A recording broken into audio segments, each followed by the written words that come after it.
All right, hey Core family, what's up? What's up? It's Stephen Dunn with Core Therapy and Pilates in Austin, Texas. And today the story is a day in the life of a quarantined physical therapist.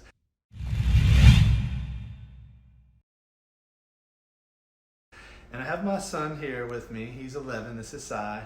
And yesterday we were out on a walk with the dogs. Here's Reese, girl, sweet girl. I know everyone misses Reese.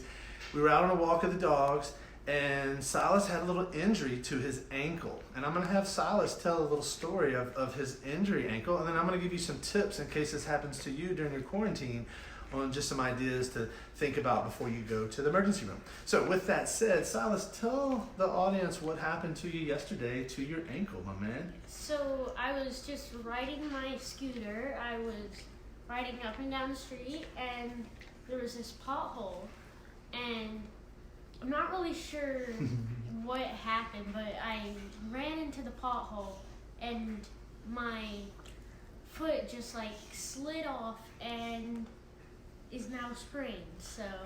And it was a pretty significant amount of pain at that moment, correct? Yeah. Yeah. And this was actually 2 days ago. My days are confused now that we've had like 30 Sundays in a row. But anyway, it was actually on Sunday 2 days ago. And what happened was he couldn't put any weight on it at the time. It wasn't that swollen, but it was very tender to touch. And so I started doing a quick little assessment of him to see, do I need to take him to the emergency room? And one of the main things right now we're trying to do through this COVID-19 is to not overwhelm the medical staff with things that aren't necessary or aren't life-threatening. So I was able to get him home. I had to go get my car, go pick him up, drive him home. And immediately I laid him on this couch right here. We propped his foot up and put some ice on it. And as we put some ice on it, I used this ice pack. These are one of my favorite types of ice packs, and wrapped it real good around his ankle. And then we used a little tie here. And again, I am a PT, so I got some of these toys around. And I went and got some crutches for the office, taught him how to use crutches. And I got my tuning fork to do an assessment to see if there was anything broken.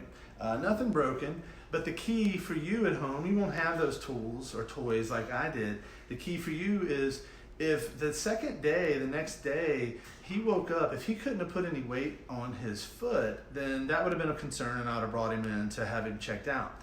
But after a night of elevating ice, I worked on it a little bit as far as like having him do some very gentle things. And again, I assessed it and I didn't think it was broken. The next day, we woke up. Were you able to stand on it the next day? A little bit. And it wasn't great, but it wasn't nearly as bad as the first day, right? Yeah. And then what happened today when you stood up on it? It hardly hurt. Yeah. So today we're in day 3 actually. So we're kind of like right around 48 hours actually from when it happened. Or maybe that's 72 hours. And with that said, day 1 was not very fun. Day 2 was a lot better. Day 3, and again, as soon as he could stand up and weight bear, I was happy that, all right, I didn't need to bring him to the ER. I didn't need to go get an imaging, things like that. And now lift him up and show him what we've been putting on your leg there. We've been wrapping it real good. And now he walked with the crutch, 2 crutches for the first day. He walked with 1 crutch yesterday. And then today he's been walking around with either of the crutches or nothing at all. So I wanted to share that kind of the day in the life of a PT.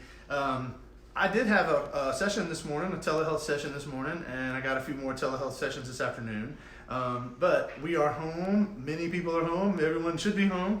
And this is the things that we're going to encounter along the way. So that's my message for today. Anything else you want to add, Rocket Tooth? Subscribe to my channel. I knew you were going to say that. I'll set him up. All right. We'll talk to y'all later, guys. Thanks for hopping on. And if you got any questions about ankle injuries, comment below, and I'll be sure to answer. Y'all take care.